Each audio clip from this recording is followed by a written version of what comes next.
Hi everyone, सी language के tutorial series में आपका स्वागत है। आइए आज हम लोग बात करते हैं डबल डायमेंशनल एरे पे। अब बात है कि डबल डायमेंशनल एरे क्या है। तो डबल डायमेंशनल एरे, आपने भी सिंगल डायमेंशनल एरे पढ़ा जिसमें एक रो और कई कॉलम थे। डबल डायमेंशनल एरे में क्या होता है कि मल्टीपल रो और मल्टीपल कॉलम्स होते हैं। थोड़ा सा शुरुआत में, खास तौर से फर्स्ट ईयर में बच्चों को ये समझने में दिक्कत होती है, तो हम लोग बड़े आराम से समझते हैं। इससे होता क्या है, ज़्यादातर जो मैट्रिक्स रिलेटेड प्रॉब्लम्स होती हैं, आपने मैथमेटिक्स में मैट्रिक्स पढ़ा होगा, तो जो मैट्रिक्स रिलेटेड प्रॉब्लम्स होती हैं उनको आपको सॉल्व किया जाता है डबल डायमेंशनल एरे के थ्रू। ठीक है। हालांकि सी लैंग्वेज के कोर्स में, खास तौर से फर्स्ट ईयर में, तो इसका बहुत ज़्यादा एक्सपोजर नहीं है, लेकिन इसको बहुत ध्यान से पढ़िएगा क्योंकि लॉन्ग टर्म में इसका बहुत ज़्यादा इम्पैक्ट है कि मैट्रिक्स को किस तरीके से आप प्रोसेस करें। ठीक है। अगर मैं इसका सिंटैक्स देखूं कि इसको लिखने का तरीका क्या होता है, तो जो इसका सिंटैक्स होता है सिंपल, आपको लिखना होता है पहले डेटा टाइप, और डेटा टाइप के बाद आपको एरे वेरिएबल का नाम, जो भी वेरिएबल का नाम आप देना चाहें, और यहाँ पर आपको क्या लिखना होगा, नंबर ऑफ रोज और नंबर ऑफ कॉलम्स। ठीक है। जैसे मान लीजिए मैं एक मैट्रिक्स बनाना चाहता हूँ 3x4 की। ठीक है। तो यहाँ पर मैंने कहा डेटा टाइप है इंटीजर, वेरिएबल का नाम मान लीजिए है मैट्रिक्स, और साइज़ कितनी है, रो कितनी है 3 और कॉलम कितने हैं 4। तो अगर मैं कहूँ कि ये मेमोरी में लॉजिकल स्ट्रक्चर कैसा बनाएगा, तो बड़े आराम से इसको आप देख सकते हैं। ये पहला रिप्रेजेंट करता है रो को, इसका मतलब तो कन्फर्म है कि इसमें 3 रो होंगी, तो 1 रो 2 रो और 3 रो, 3 रोज होंगी और 4 कॉलम्स होंगे। तो ये है पहला कॉलम, दूसरा कॉलम, तीसरा कॉलम और चौथा कॉलम। ठीक है।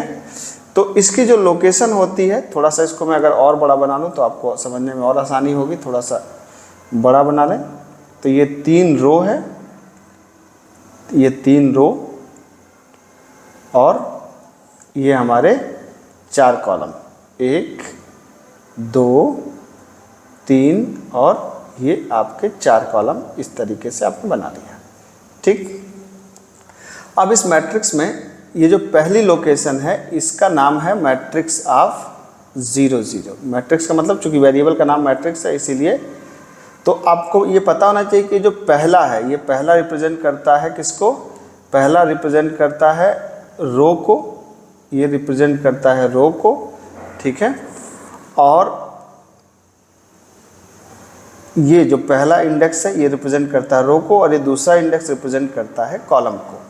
तो अब देखिए यहाँ पे रो तो फिक्स है, कॉलम बढ़ रहा है, मतलब मैट्रिक्स ऑफ, आप खुद से सोचिए, बताइए क्या होगा। 0 तो वही रहेगा, कॉलम बढ़ जाएगा 1। इसका नाम क्या होगा, मैट्रिक्स ऑफ, ये 0 रहेगा, ये कॉलम हो जाएगा 2। ये मैट्रिक्स ऑफ 0 और कॉलम हो गया 3। अब अगर आप इधर आएंगे तो जाहिर सी बात है कौन बढ़ेगा, अब यहाँ पे देखिए रो बढ़ेगा। क्यों रो बढ़ेगा, क्योंकि अब नीचे आप आ रहे हैं, तो इसका नाम क्या हो जाएगा, मैट्रिक्स ऑफ 1, और कॉलम कहाँ से स्टार्ट होगा, वापस 0 से। फिर यहाँ पे अगर आप आएंगे तो ये क्या हो जाएगा, मैट्रिक्स ऑफ 1 और कॉलम 1। ये क्या हो जाएगा, matrix of 1 column 2, matrix of 1 और कॉलम 3। तो 1 0 1 1 1 2 1 3। अब बताइए, अब खुद से सोचिए इसका इंडेक्स क्या होगा, मैट्रिक्स ऑफ 2 0, ये हो जाएगा मैट्रिक्स ऑफ 2, कॉलम बढ़ जाएगा 1, मैट्रिक्स ऑफ 2 2, और ये हो जाएगा मैट्रिक्स ऑफ 2 3। तो आप देख सकते हैं ये इंडेक्स आपके सामने है। अब हम क्वेश्चन क्या होगा कि मान लीजिए हमने कहा कि अब आप सोच के बताइए कि इसमें कितने एलिमेंट्स आएंगे, इसमें कुल कितने एलिमेंट्स हम लोग भर सकते हैं। तो 3x4 के मैट्रिक्स में अगर आप इन दोनों का मल्टीप्लाई कर दें, तो इन दोनों को मल्टीप्लाई करने पे जितनी वैल्यू आएगी उतनी वैल्यू आप इसमें फिलअप कर सकते हैं। तो मान लीजिए हमने 3x4 के लिए 12 एलिमेंट्स को रीड किया और कहा कि 12 एलिमेंट्स के लिए इस मैट्रिक्स को प्रिंट करा जाए। मतलब जैसे हमने क्वेश्चन दिया, मान लीजिए कि read 12 values for a matrix of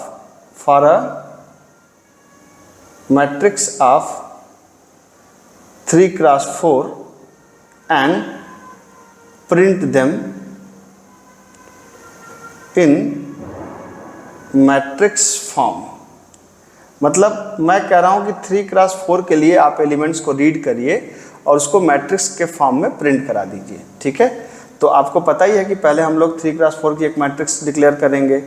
फिर मैट्रिक्स में दो बातें आप याद रखिए कि पहली लूप चलती है नंबर ऑफ, जो पहली लूप चलेगी वो पहली लूप चलेगी नंबर ऑफ रो के लिए, ठीक है, और दूसरी लूप चलेगी नंबर ऑफ कॉलम के लिए। तो याद रखिएगा कि इसमें दो लूप हमेशा चलेंगी, पहली लूप चलेगी नंबर ऑफ रो के लिए और दूसरी लूप चलेगी नंबर ऑफ कॉलम के लिए। तो नंबर ऑफ रो कितनी है, 1 2 3, और इंडेक्स कहाँ से चालू हो रहा है, 0 से, तो लूप कितनी चलेगी, 3 बार रो के लिए। कॉलम की कितने कॉलम है, 4, तो 0 1 2 3, तो 0 1 2 3 मतलब 0 से 3 तक चलेगा कॉलम के लिए और 0 से लेकर के 2 तक चलेगा रो के लिए। बस हो गया। अब इसको एक बार आप रीड करके इसको आप प्रिंट कर दीजिए, देखिए कितना आसानी से हो जाएगा।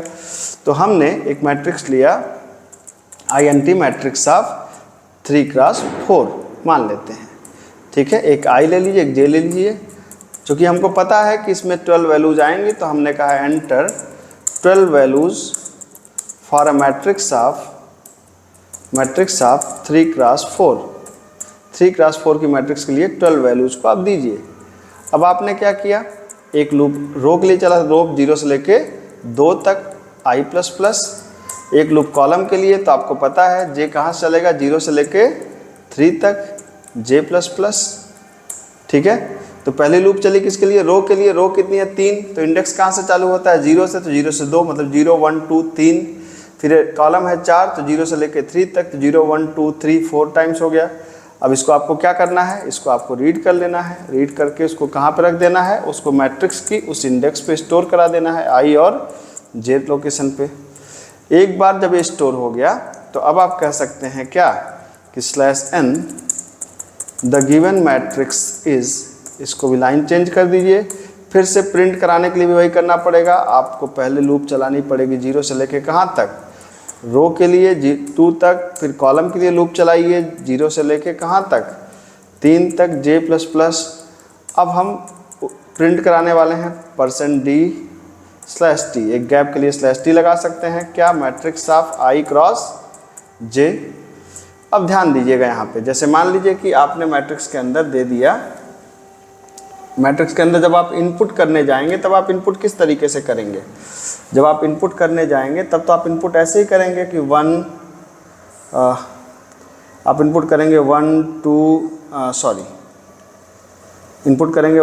2 3 4 अप टू 12 तक इनपुट करेंगे। लेकिन आपको आउटपुट कैसे चाहिए, 1 2 3 4, ये पहली रो की वैल्यू हुई, रो 1, ठीक है। फिर रो 2 में क्या होगा, मान लीजिए हम 1 से 12 तक सीरियली लिया तो कैसे होगा, 5 6 7 8, ये हो गया रो 2, ठीक है। तो इसका मतलब ये हुआ कि जो ये अंदर वाली लूप चल रही है आपकी, ये प्रिंट कर रही है एक रो की वैल्यू को। तो जब एक रो की वैल्यू को ये प्रिंट कर लेगी तो उसके बाद हमें क्या करना होगा, लाइन को चेंज करना पड़ेगा, ठीक है। तो लाइन को आप कैसे चेंज कर सकते हैं, यहाँ पे आप क्या कर दीजिए, सिंपली आप लगा दीजिए /n, ये देखिए /n आपने लगा दिया बस। तो आप देख लीजिए, मान लीजिए कि हमने वैल्यूज़ कुछ भी ले सकते हैं, हमने 1 2 3 4 5 6 7 8 9 10 11 12 ये ले लिया। तो आप देख सकते हैं कि ये आपकी पहली रो, दूसरी रो और तीसरी रो, पूरी की पूरी मैट्रिक्स आपकी प्रिंट हो गई। तो आपने देखा कितना आसान है मैट्रिक्स को रीड करना और प्रिंट करना। लेकिन मैट्रिक्स को रीड करने प्रिंट करने से पहले आप ये लोकेशन वाला ये मसले को ज़रूर समझ लें, क्योंकि मैट्रिक्स की किसी भी प्रॉब्लम को सॉल्व करने के दौरान आपको इस लोकेशन से डील करना ही पड़ेगा। इसलिए इसको बहुत गंभीरता से लें, खूब अच्छे से इस प्रॉब्लम को सॉल्व करें। Thank you so much.